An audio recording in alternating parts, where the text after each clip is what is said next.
Hi and welcome back to my entrepreneur series.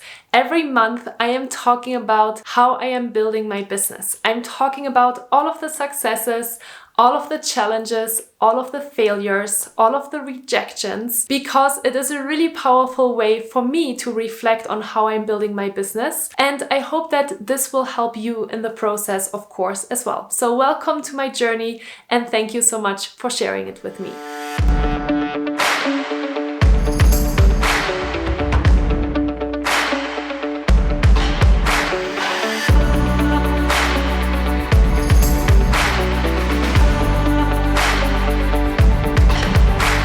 And welcome back to my YouTube channel. My name is Julia Arndt and I'm super excited that you are here today to watch my 13th month as an entrepreneur. I have a full series of already 12 videos that talk about my experience as an entrepreneur and how I am building my business. So if you haven't, make sure to check that one out as well.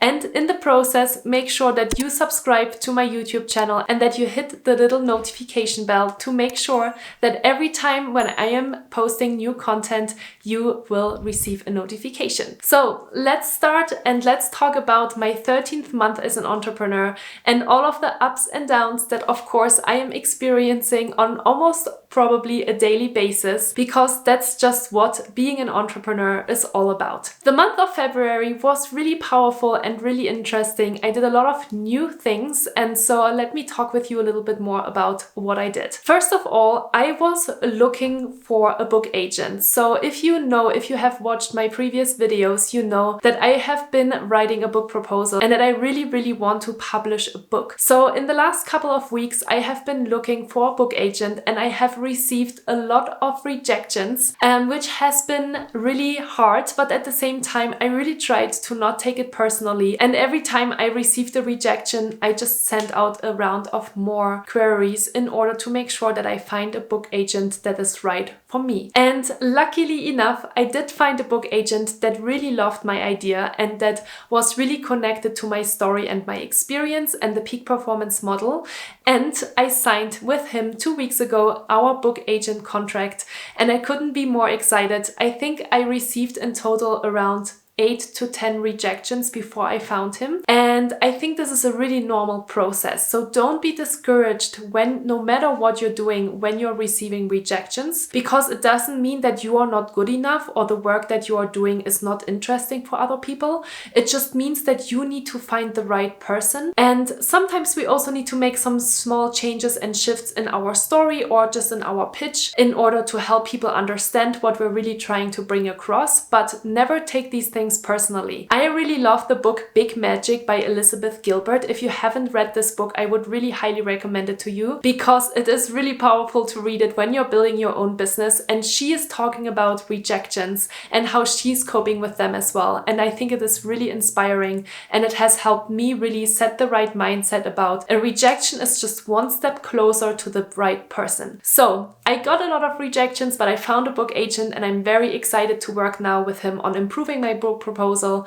We've been talking about building my platform and making sure that I'm set up for success before we're going out to publishers to pitch my book proposal. So that was a big success for me, of course, in month number 13th as an entrepreneur. In the month of February, I also built a new team of people around me to make sure to help me with building my business. It is really important that you are handing off things that somebody else could do as well or could even do better than you, because you as an entrepreneur and as a business owner, you want to be focused on your business development. If you're taking too much time in order to just create content, edit content, write content, then you don't have time to actually connect with your audience.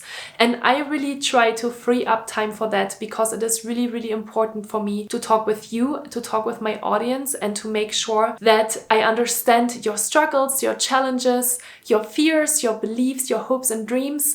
And I think it is really helpful to have a team that helps me with my goals. And it doesn't mean that you have to invest a lot of money into that, but I have now a team of 3, actually a team of 4, because one of the companies has 2 business owners. designers. And all of these 4 people are freelancers, and I'm hiring them on an hourly basis. So I can really choose how much time and how much help they give me. But it has been so helpful to free up my own time, to create new things, to talk with my audience, to talk with my clients, to do business development. And it's been really great. So I highly recommend to you that you start to think about as well, could I outsource something where maybe somebody is better at that than I am? For me, that was really video production. I love to sit in front of the camera and to share with you all different types of tips and tricks and tools and techniques, but I am not a huge fan of sitting in front of my computer and editing that content, because first of all, it takes a lot of time and it is pretty hard to see yourself make a lot of different mistakes. And obviously I am super hypercritical about myself. So if I'm watching myself over and over and over again, that kind of messes with my confidence. So giving this job away and have somebody else do this for me has been an absolute game changer for me. So I have a video production team of 2 that is helping me package my content and bring it online.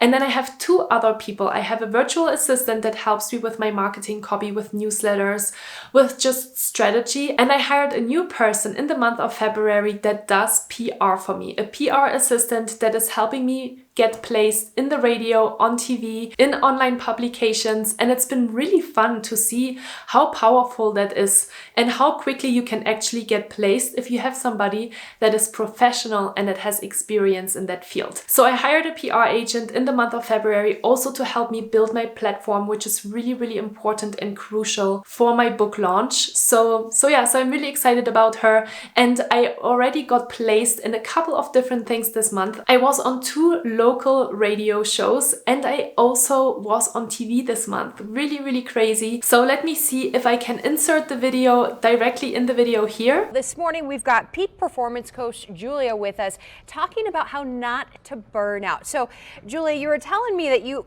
at first started focusing on how to work with stress, and you realized so many people were getting to that point that you want to work at how not to get to that point. Exactly. And still have a work-life balance. Or if you want to watch it or listen to it, I will also make sure to put the links in the show notes. The other thing that I focused on in the month of February was the peak performance method model, to make it really clear for my audience to understand how they can build peak performance habits and create a successful work life and also a thrilling and happy personal life. So I spent a lot of time with my designers to build the model. It took us a lot of time and a lot of iterations, and sometimes this process can be so frustrating. And there were definitely a few times where my designer sent me a model and I didn't like it at all. And first of all, my initial rejection was always frustration. I was really worried because I just wanted to keep going and I wanted to move on, and going through these iterations was really frustrating to me. But then I realized, with a little bit of a step back and kind of just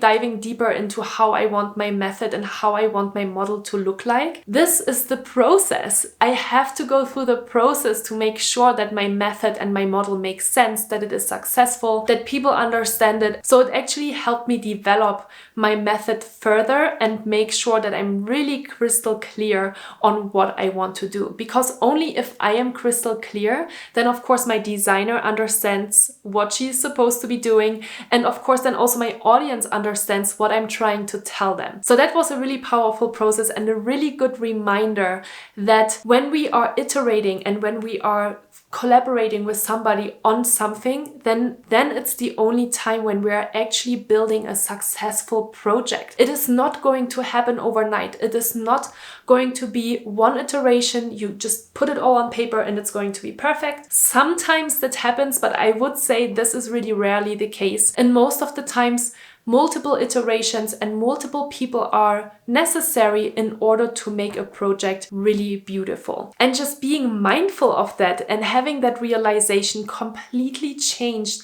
how I looked at this process and how grateful all of a sudden I was for this process and for all of the things that I was learning along the way. So today I can say with pride that the peak performance model is finished, and also based on that I was also able to finish my new company proposal, and I was also able to update my website. So a lot of different things that are always interconnected. So now we are working on the logo and all of the other things that are connected with the new method. And it is a really beautiful process. It's a very creative process. And I can only highly recommend to you to work with designers and to work with people outside of your field of expertise in order to really help you get clear on what you want to do in the first place. And the last thing that I want to share with you today is that I did my very first live event in Reno, in Nevada this month in order to go out and connect with my audience. That is why I got placed on the radio. That's why I was on TV, because I really wanted to make sure that I am reaching my audience and that I'm connecting with my audience, that my audience is starting to learn more about me and who I am and what I'm doing. I really want to help people understand that it is really important to be preventive in stress management and that it is important that we are investing in our own personal development in order to be successful at work and have a happy life. So that was a really interesting process for me because it was really hard. Honestly, it is really hard to go out there and present yourself and to put yourself out there. I promoted my event everywhere. I promoted it on Facebook. I promoted it on the radio. I paid for some radio ads. I was on TV. I had a PR agent, right, that placed me in different calendars along town. And I also put, of course, flyers in coffee shops and in different places in order to find people that would be interested to join my event. So overall, my first live event was successful in the eyes that I had a few people that showed up and that were really, really interested to learn my method. But I had only a total of 3 people that showed up. That's not a lot of people, right? Especially when you think about how many things I did in order for people to sign up. And so there's a couple of different learnings that I took away from this. First of all, it takes a lot of effort to start building your audience. It takes a lot of time that people start hearing about you, but are also ready to invest in you, that are open to pay a ticket for an event. So there are a lot of different learnings that I took away from this experience. First of all, it takes a hell lot of time to build your audience and to help people discover you. And at the same time, it takes a little bit of time as well for people to be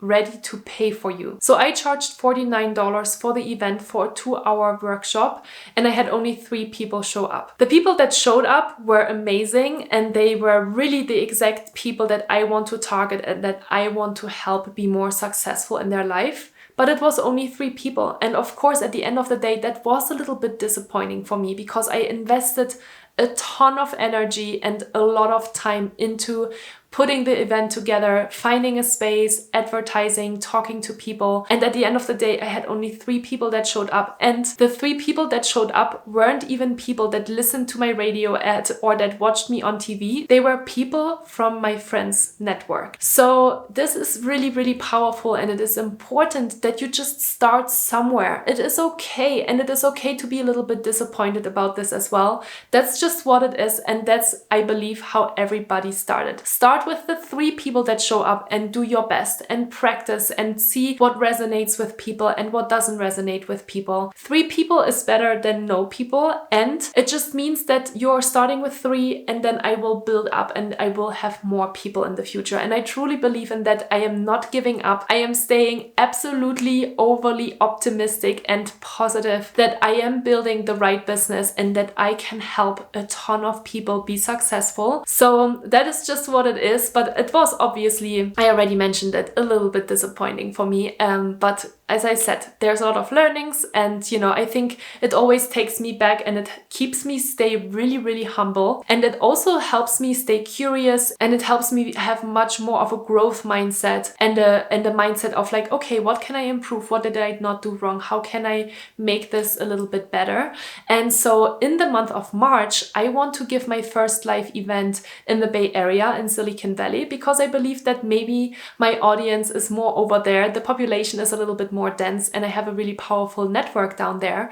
So I'm very excited to do the event in the month of March. And I also set myself the goal that for the year of 2020, every month I am going to do at least one live event, and I will absolutely definitely decrease my price for the beginning so people can learn more about me and hopefully share with their audience as well what I'm doing. So yeah, so this is all I wanted to share with you today. It was a good month and an exciting month. And one more exciting news for you that I'm so excited about. This is the very last video that you are going to watch in this beautiful space, in my little office here in my house, because we are moving. I am really excited that we found a beautiful house, and I have already bought a new standing desk, I have already bought shelving, I have already bought wallpaper and pictures for my new office, and it will be a very different look that you will see the next time you're watching one of my videos, and I'm super excited about it. So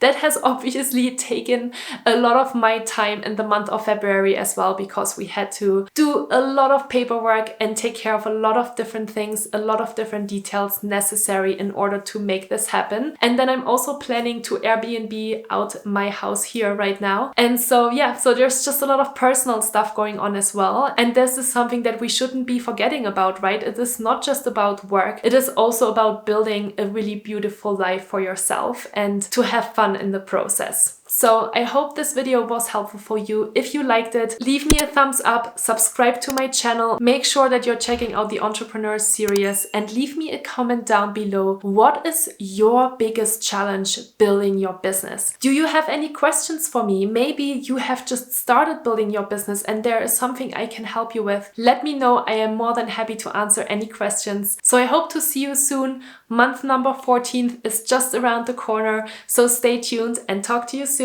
Bye bye!